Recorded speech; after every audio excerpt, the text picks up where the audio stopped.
नमस्कार. श्री स्वामी समर्थ. आपण श्री गणेश पुराण पूर्णतः ऐकलेले आहे. त्यातील कथा माहिती आपण जाणून घेतलेली आहे. आता ह्या गणेशोत्सवादरम्यान आता आपण जाणून घेणार आहोत मंत्रपुष्पांजली संदर्भात काही माहिती. तर ह्या मंत्रपुष्पांजलीचा अर्थ आणि तिची जी माहिती आहे ती आज आपण जाणून घेणार आहोत आणि त्यानंतर मंत्रपुष्पांजलीचा काही संदर्भ आहे तो पुढच्या भागात देणार आहोत. तर सर्वप्रथम मंत्रपुष्पांजली. यज्ञेन यज्ञमय जंत देवास्तानी धर्मानी प्रथमान्यासन. याचा अर्थ काय, तर देवांनी स्वतःच्या यज्ञाद्वारे ज्या यज्ञाची स्थापना केली त्या यज्ञाच्या प्रारंभीच्या धर्मकर्मांनीच जगाच्या कल्याणाचा पाया घातला आहे.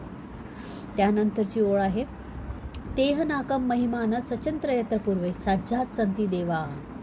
याचा अर्थ काय, तर ते देव स्वर्गातील महिमा प्राप्त करतात जिथे पूर्वीचे साध्य देव राहतात. त्यानंतर ओम राजाधिराजाय प्रसह्यसाहिने नमो वयम वैश्रवणाय कुर्महे. याचा अर्थ काय, तर राजाधिराजाय म्हणजे काय, राजांचा राजा. प्रसह्यसाहिने ज्याने बलाने जिंकणारा आणि सहाय्य करणारा आहे. तर राजांचा राजा व बलवान असलेल्या कुबेरालाही आम्ही नमस्कार करतो.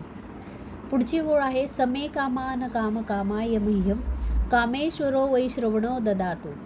याचा अर्थ असा, इच्छांचा स्वामी कुबेर, माझ्या सर्व योग्य इच्छा तुम्ही पूर्ण करा. कुबेराय वैश्रवणाय महाराजाय नमः. अर्थात कुबेर महाराज आपणास माझा नमस्कार.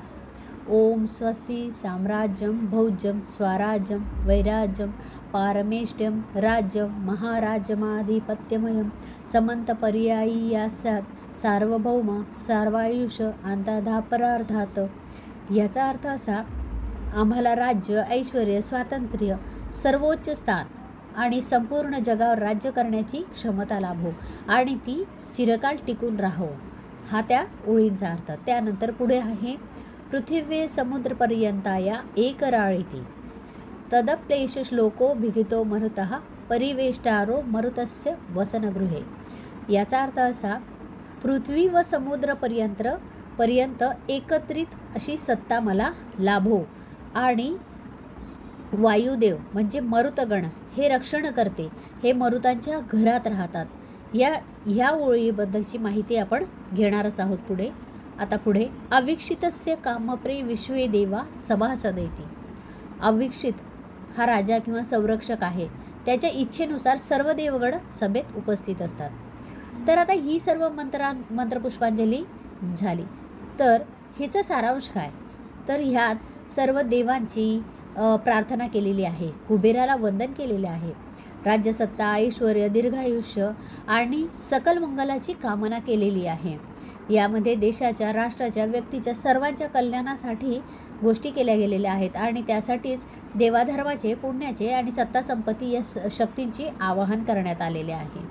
तर ही मंत्रपुष्पांजली जी आहे ती सर्वच प्रार्थनांच्या नंतर किंवा आरतीच्या नंतर म्हटली गेली पाहिजे. मंत्रपुष्पांजलीच्या रूपाने आपण देवतांना आपल्या केलेल्या पूजनाचा फलोच्चार करत असतो. ही फक्त एक शेवटची वंदना नसून धर्म, राज्यसत्ता, ऐश्वर्य आणि मोक्ष यांच्या संतुलनाची प्रार्थना आहे. म्हणूनच आपण ज्या वेळी आरती करतो त्या आरतीच्या शेवटी आपल्याला मंत्रपुष्पांजली आपण म्हणत असतो. आता ही जी मंत्रपुष्पांजली आहे, तर ह्या मंत्रपुष्पांजलीतल्या मरुतस्य वसनगृहे ह्याची माहिती आपण पुढील भागात घेणार आहोत. तोपर्यंत चॅनलला लाईक, शेअर, सबस्क्राईब करा. धन्यवाद.